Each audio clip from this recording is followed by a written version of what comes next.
तो खबरों की ओर करते हैं रुख। यूपी उपचुनाव से जुड़ी बड़ी खबर सामने आ रही है। सपा ने उठाई है उपचुनाव रद्द करने की मांग।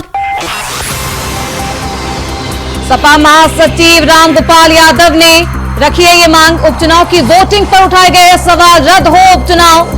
रामगोपाल यादव की ये मांग है। मुसलमानों को बंदूक की नोक पर रोका गया। सपा की अर्धसैनिक बलों की निगरानी में वोटिंग की मांग की गई है। पुलिस प्रशासन पर सवालिया निशान उठने लगे हैं। उत्तर प्रदेश की 9 सीट पर हुए उपचुनाव की काउंटिंग 23 नवंबर को होनी है, लेकिन उससे पहले विवाद शुरू हो गया है। उपचुनाव को रद्द करने की मांग लगातार उठने लगी है। यह मांग मुख्य विपक्षी समाजवादी पार्टी की ओर से की जा रही है। पहले मुरादाबाद की कुंदरकी सीट से सपा उम्मीदवार ने उपचुनाव को रद्द करने और दोबारा चुनाव कराने की मांग की है। अब सपा नेता और राज्यसभा सांसद रामगोपाल यादव ने यूपी पुलिस की कार्यशैली पर ही सवाल उठाते हुए दोबारा उपचुनाव अर्धसैनिक बलों की निगरानी में कराने की मांग कर दी है। सपा सांसद ने आरोप लगाया है कि मीरापुर, कुंदरकी और सीसामऊ में पुलिस मुस्लिम मतदाताओं को बंदूक की नोक पर वोट डालने से रोक रही थी और अब सपा की मांग है कि अर्धसैनिक बलों की तैनाती में दोबारा से मतदान किया जाए इन तमाम सीटों पर। तो कानपुर की सीसामऊ सीट, कुंदरकी और लगातार इन तमाम सीटों पर, मीरापुर भी वो सीट है जहां पर मतदान के दौरान बवाल खूब देखा गया।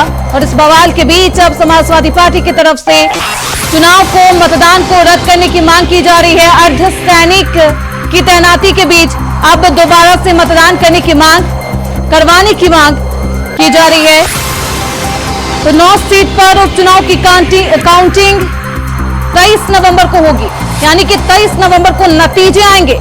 लेकिन उससे पहले ये विवाद शुरू हो गया है और ये तमाम तस्वीरें मतदान के दौरान की है, जब मतदान के बीच पहले पथराव होता है, उसके बाद पुलिस प्रशासन अपनी तरफ से कार्रवाई भी करती है और इस तरीके के वीडियो सोशल मीडिया पर सामने आने लगते हैं। तो सपा महासचिव रामगोपाल यादव ने भी एक्स पर पोस्ट करते हुए, नहीं तो क्या करेंगे वो हम तो काउंटिंग में जाके क्या करेंगे। जिस तरह का यहाँ पर नंगा नाच हुआ है, जिस तरह मैं सिर्फ टकराना नहीं चाहता था पुलिस से और कोई बात नहीं थी, वरना तो क्या नाम है यहाँ पे हालात बहुत बड़े विस्फोटक होते। मैं इलाके की मैं शांति चाहता हूँ और हमेशा मैंने शांति चाहिए। अगर मैं जरा सा भी अगर मैं करवट ले लेता तो ये जनता जो है यहाँ पर कोई ना कोई बड़ा विस्फोट हो जाता। अपनी क्षेत्र मांग करेंगे चुनाव के ये मांग हम क्या नाम करते हैं कि तो इस चुनाव को रद्द करके और दोबारा निष्पक्ष चुनाव कराया जाए और वो भी जो है हमारे आपके पैरामिलिट्री फोर्सेस के देखरेख में चुनाव हो। हमें बिल्कुल इसके प्रदेश की पुलिस पर कोई भरोसा नहीं। तो इस खबर पर ज्यादा जानकारी के साथ हमारे संवाददाता रमन मिश्रा हमारे साथ जुड़ चुके हैं। रमन, मतदान के दौरान उठा ये बवाल अब सियासी बवाल में तब्दील हो चुका है। लगातार विपक्षी पार्टियों के द्वारा दोबारा चुनाव कराने की मांग की जा रही है। बिल्कुल शुरू थी उपचुनाव से पहले इल्जाम, मतदान के दिन इल्जाम और मतदान खत्म होने के बाद भी इल्जाम का जो सिलसिला था वो लगातार चलता जा रहा है। अब बल्कि अब मतगणना होनी है 23 तारीख को, लेकिन मतगणना से पहले एक नया मुद्दा छिड़ गया है और मुद्दा है कि 9 सीटों में कई ऐसी सीटें हैं जहां पर दोबारा से मतदान किया जाए। कुंदरकी में जिस तरीके से कल कुछ वीडियो सामने आए जहां पर प्रशासन पर सत्ताधारी पार्टी के पक्ष में वोट कराने की और समाजवादी पार्टी के वोटर्स को रोकने के इल्जाम लगे, उसके बाद में कुंदरकी के सपा प्रत्याशी हाजी रिजवान ने ये ऐलान कर दिया कि वो मतदान को दोबारा चाहते हैं। उन्होंने चुनाव आयोग से कहा कि उन्होंने बयान जारी करते हुए कहा है कि वो मतगणना कराने क्यों जाएंगे, क्योंकि जिस तरीके से धांधली हुई है चुनाव में, जिस तरीके से उनके वोटर्स को रोका गया है, ऐसे मतगणना की कोई जरूरत नहीं है और मतगणना दोबारा होनी चाहिए, वो भी पैरामिलिट्री फोर्स लगाकर होनी चाहिए। उन्हें उत्तर प्रदेश पुलिस पर भरोसा नहीं है और अब उनके इस बयान को बल मिला है जब समाजवादी पार्टी के प्रमुख राष्ट्रीय महासचिव और राज्यसभा सांसद प्रोफेसर रामगोपाल यादव ने इसका जिक्र करते हुए एक्स पर पोस्ट किया है कि उपचुनाव में लगभग जो 4 सीटें हैं, जिसमें कुंदरकी, मीरापुर, सीसामऊ और कटेहरी, इन लगभग 4 सीटों पर जिस तरीके से प्रशासन ने विपक्ष के वोटर्स को रोका है वोट डालने के लिए, इन सीटों पर दोबारा से मतदान होना चाहिए, वो भी पैरामिलिट्री फोर्स की निगरानी में होना चाहिए। लेकिन आपको बता दूं, वहीं पर समाजवादी पार्टी के राष्ट्रीय अध्यक्ष अखिलेश यादव और उनके तमाम पार्टी के नेता ये दम भर रहे हैं कि प्रशासन ने भले वोटर्स को रोका वोट डालने से, लेकिन समाजवादी पार्टी की 9 सीटों पर वह जीत रही है और एक भी ऐसी सीट नहीं है जिस पर भारतीय जनता पार्टी का कमल खिल रहा है। आपको बता दें कि जिस तरीके से कुंदुरकी और कटहरी जैसी सीटों पर सबसे ज्यादा इल्जाम लगा वोटर्स को रोकने का, लेकिन वहां पर मतदान का प्रतिशत देखा जाए तो लगभग सबसे ज्यादा मतदान वहीं पर हुआ। कुंदुरकी में 57% से ज्यादा का मतदान हुआ है। वहीं कटहरी, जो यहाँ की सपा सांसद लालजी वर्मा की पत्नी शोभावती वर्मा चुनाव लड़ रही हैं, जहां नामांकन के दिन से ही सीधा डीएम को टारगेट पे लालजी वर्मा ने ले लिया था और सीधा डीएम को ही अखिलेश यादव ने कई बार प्रेस कॉन्फ्रेंस की, शिवपाल यादव ने कई बार खुले मंच से कहा, डीएम को सीधा ये तक कहा गया कि नाम नोट कर लीजिए, सभी कर्मचारियों का नाम नोट कर लीजिए, एक एक को सरकार में आने पर बख्शा नहीं जाएगा।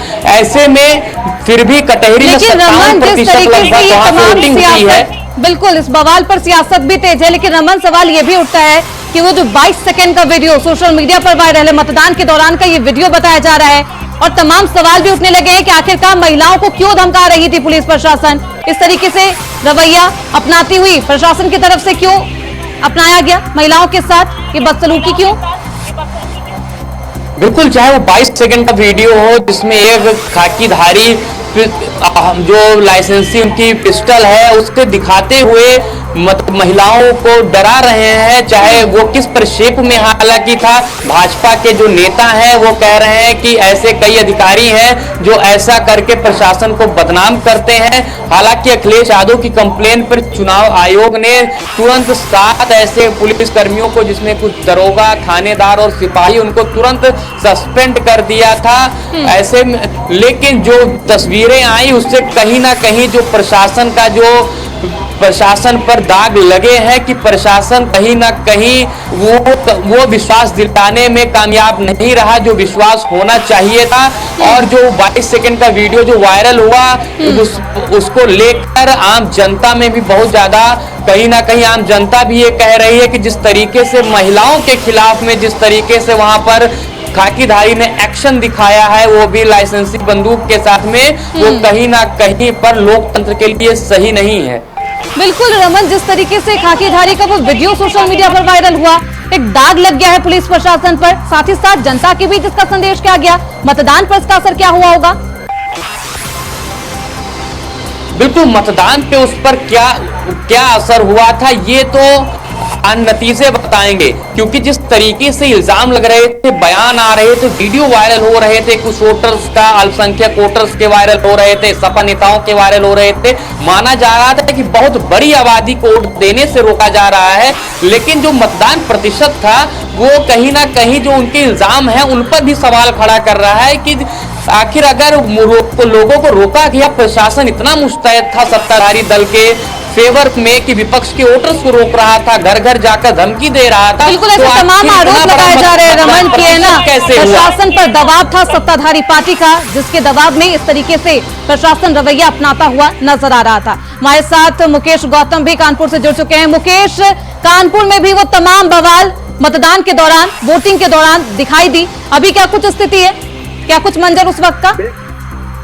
बिल्कुल, आपको पता चाहूंगा जिस तरह से कानपुर में जो चुनाव उतरा हुआ है उसमें जो है करीब 52% यहाँ पर चुनाव वोटिंग की गई है। उस वोटिंग में जो उसमें जो एग्जिट पोल के हिसाब से अभी तो बीजेपी की ही जिसमें बोबा चल रहा है, लेकिन जिस तरह से जो सपा जो प्रत्याशी है नसीम सोलंकी, उनका आरोप है कि उस चुनाव के लिए उन्होंने फिर से मांग करी है कि यहाँ पर जो बेईमानी की, जिस तरह से लोग प्रशासन ने उनका साथ नहीं दिया है, क्योंकि जिस तरह से जो वोटिंग हुई थी वहाँ पर लोग और जो वोटर थे उनको वहाँ पर वोट डालने के लिए मना किया गया था और वहाँ के साथ मारपीट की, जिसके विरोध में उन्होंने एक ऑब्जेक्शन किया है। उन्होंने दोबारा चुनाव आयोग से दोबारा चुनाव की मांग की है। आपको पता चाहूंगा जिस तरह से चुनाव यहाँ पर हुए हैं, लेकिन आपको बताइए भी साथ से कहूंगा। ठीक है रमन और मुकेश, आपके पास वापस लौटूंगी। हमारे साथ नंद किशोर गुर्जर बीजेपी विधायक हमारे साथ जुड़ चुके हैं। बहुत स्वागत है नंद किशोर जी आपका। जी, thank you। नंद किशोर जी, ये तमाम आरोप आप देख रहे होंगे जो मतदान के दौरान हुआ, वो बवाल अब थमने का नाम नहीं ले रहा। इवन सियासी जंग और रंग दोनों ही नजर आने लगी है इस पूरे बवाल पर, क्या कहेंगे? देखिए, हार की बौखलाहट है। हम्म। जो फर्जी वोट हैं, जिस तरह से बड़ी संख्या में बनवाए गए हैं बांग्लादेशी और रोहिंग्याओं के, जो यहाँ कई बार पकड़े गए हैं, तो वोट को अगर नियम से चुनाव हो रहा है, समाजवादी पार्टी की सरकारों में धांधली होती थी, वहाँ फर्जी वोट डलते थे, बूथ कैप्चर कर दिए जाते थे, तो उनकी मंशा में वो कामयाब नहीं हो पा रहे हैं, इसलिए बौखलाहट है। और हार का जो उन्हें लग रहा है कि जमानतें जब्त होने वाली है, इसलिए जो जनता के सामने एक नैरेटिव सेट करने का केवल इनका मन है कि हम हारे नहीं है, हम जो है हरवाए गए हैं, जिससे कि आगे चुनाव में जा सकें और ये निराश ना हो। लेकिन जिस तरीके से वीडियो सामने आया, प्रशासन जिस तरीके से महिलाओं पर बंदूक ताने हुए नजर आई, समाजवादी पार्टी से खूब भुना रही है और महिला विरोधी भी बता रही है। नंद किशोर जी, नहीं, अब कोई महिलाएं जो है अगर वो फर्जी वोट डालने जा रही हैं बार बार, तो पुलिस उनको यही तो कह रही है कि यहाँ से हटिए, ये फर्जी वोट मत डालिए, इसमें कौन सी बात है? पुलिस रोके ना, महिला है पुरुष है, कोई गलत काम कर रहा है उसके कानून में सब बराबर है।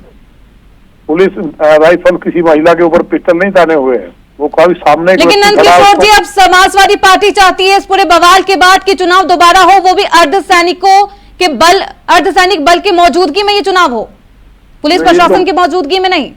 ये तो बिना सर पैर की बात है। उनके सर टाइम में जो बूथ लूटे जाते थे, ये बताएंगे कि उस टाइम जो है इन्होंने क्या दोबारा चुनाव कराए थे? बार बार जनता का जो देश का पैसा है, कितना खर्च होता है, उसको बार बार लगाए। इन्होंने जनता के साथ छल किया है, सिपाही में महोत्सव कराते थे, हजारों करोड़ खर्च करते थे उस पर। आज ये चाहते हैं कि हम चाहते हैं देश में एक ही चुनाव हो, ये चाहते हैं कि बार बार चुनाव हो, तो ये बेबुनियाद बातें हैं, इनका कोई मतलब नहीं है। और ये समाजवादी पार्टी बनने के कगार पे पहुंच गई है। नंद किशोर जी, सवाल ये भी है, जिस तरीके से प्रशासन का ये सख्त रुख अपनाया गया महिलाओं के द्वारा, सवाल ये भी उठने लगा है कि क्या प्रशासन पर सत्ताधारी पार्टी का दबाव है? नहीं, उसमें ये महिलाएं समाजवादी पार्टी की थी, ये कोई बच्चा कर सकता है क्या? ये तो बीजेपी के भी आरोप लगा रहे हैं गाजियाबाद में कि हमें वोट नहीं डालने दिया, रोका गया। इसका क्या मतलब है? निष्पक्ष चुनाव हुआ है, उसमें जो लोग फर्जी वोट डालना चाहते थे उनको सब प्रशासन ने रोका है। क्या उनको समाजवादी का झंडा था कि सपा के, कि बसपा के, या ये भाजपा के? सब बेकार की बातें हैं। चुनाव निष्पक्ष हुआ है। माननीय योगी जी और माननीय मोदी जी, दुनिया के अंदर उनका जो एक कद है, इसलिए लोग वोट कर रहे हैं उनके नाम पे, विकास के नाम पे, इसलिए हार की बौखलाहट है। नंद किशोर जी, क्या दोबारा से उपचुनाव करवाएंगे? क्योंकि समाजवादी पार्टी लगातार ये मांग कर रही है और इस तरीके के वीडियो भी सोशल मीडिया पे लगातार वायरल हो रहे हैं। तो ये तो दोबारा चुनाव बता रहे हैं ना कि रोज चुनाव चाहते हैं। अब इन्हें कोई काम तो है नहीं, विपक्ष में बैठे हैं और वहाँ जितना भी गलत हो सकता है। आप कह रहे हैं कि वो रोजाना चुनाव चाहते हैं, लेकिन वो कह रहे हैं कि आप चुनाव तरीके से नहीं करवा पा रहे। नहीं, तरीके से कैसे होता है? कोई गलत वोट डालते पकड़ा गया क्या? क्या पुलिस रोके ना फर्जी वोटों को? मतलब फर्जी धांधली होने दे। अगर वोट रोका गया है, जो फर्जी वोट बनवा रखे थे इन लोगों ने, उसको सही से तरीके से पुलिस ने चेक किया है, तो ये तो इनको अप्रिशिएट करना चाहिए अगर थोड़ा भी लोकतंत्र में भरोसा है तो ये तो केवल लूट तंत्र में भरोसा करते थे। हर प्रकार की लूट करनी है, वोट की भी लूट करनी है, और उसे रोक दिया है तो इनको जमीन नजर आ गई है कि हम लोगों की जमानतें जब्त हो रही है। चलिए, अब इसका नैरेटिव जनता के बीच क्या कुछ गया होगा नंद किशोर जी, ये तो जनादेश सभी के सामने होगा 23 नवंबर को, सभी को पता चल जाएगा। बहुत शुक्रिया नंद किशोर जी अपना वक्त देने के लिए, हमारे साथ बातचीत करने के लिए। तो सीधे रुख करते अपने संवाददाताओं की तरफ, हमारे साथ रमन मिश्रा लगातार बने हुए। रमन, क्योंकि जिस तरीके से प्रशासन पर सवालिया निशान पैदा हो गए, उसके बाद इस पूरे वीडियो पर प्रशासन ने क्या कुछ कहा है? प्रशासन की तरफ से क्या कुछ प्रतिक्रिया सामने आई? कि प्रशासन की तरफ से लगातार अभी तक चुनाव आयोग ने जिस तरीके से कल कार्रवाई की है, उसके बाद में अभी तक प्रशासन का ऐसा कोई बयान नहीं आया है। लेकिन प्रशासन की तरफ से तमाम भारतीय जनता पार्टी के नेताओं के जो बयान आ रहे हैं और मंत्रियों के बयान आ रहे हैं, उसमें ये कहा जा रहा है कि उस वीडियो के पीछे की कहानी कुछ और थी। महिलाएं फर्जी का वोट डाल रही थी, इसलिए पुलिस ने वहां पर ऐसा किया। लेकिन हालांकि जिस तरीके से पुलिस वीडियो में एक्शन लेती नजर आ रही है, वो कहीं ना कहीं लोकतंत्र के मानक से खरा नहीं उतरता है। आपको ये भी बता दें कि जहां समाजवादी पार्टी के नेताओं ने प्रशासन पर आरोप लगाया, वहीं सीसामऊ में जो भाजपा प्रत्याशी सुरेश अवस्थी हैं, उन्होंने एसीपी पर इल्जाम लगाया कि नसीम सोलंकी जो सपा प्रत्याशी उनके फेवर में वो मतदान करा रहे हैं और इसका भी वीडियो वायरल हुआ। उन्होंने ये भी कहा कि उनके ऊपर पत्थरबाजी हुई है, सपा के जो समर्थक है उन्होंने उनके ऊपर पत्थरबाजी की है। ऐसे में कहां पर कौन सा क्या सच है, कौन सा नेता सही बोल रहा है, ये जो नतीजे हैं वे साबित करेंगे कि मतदान कितना हुआ है। हालांकि जो मतदान कुनुर्की में ज्यादा हुआ है उसके पीछे हाजी रिजवान सपा प्रत्याशी जो उनका कहना है कि बाहरी लोग बुलाए गए थे और बाहरी लोगों से वोट डलवाया गया है। ऐसे में उनका ये साफ कहना है कि वोट बिल्कुल, और वोटिंग प्रतिशत को लेकर भी सियासी बयानबाजी सामने आने लगी है। हालांकि 23 नवंबर को जनता का जनादेश सभी के सामने होगा। बहुत शुक्रिया रमन आपका, मुकेश आपका इन तमाम जानकारियों के लिए।